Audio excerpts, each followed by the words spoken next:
ما يريد الله ليجعل عليكم من حرج ولكن يريد ليطهركم وليتم نعمته عليكم لعلكم تشكرون.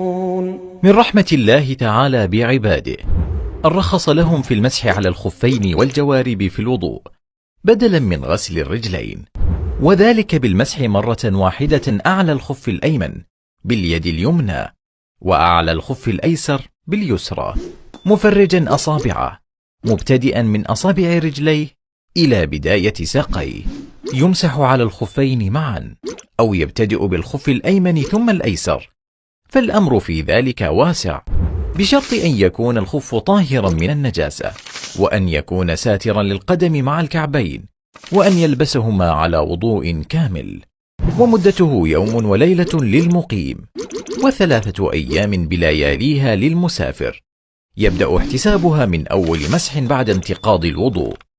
فلو توضأ لصلاة الفجر مثلا ولبس الخفين ثم انتقض وضوءه الساعة 9 صباحا وتوضأ في الساعة 12 ومسح على الخفين، فيبدأ احتساب المدة من الساعة 12 لا من الساعة 9، ويكون المسح في الحدث الأصغر، وأما الحدث الأكبر فيجب فيه الاغتسال الكامل.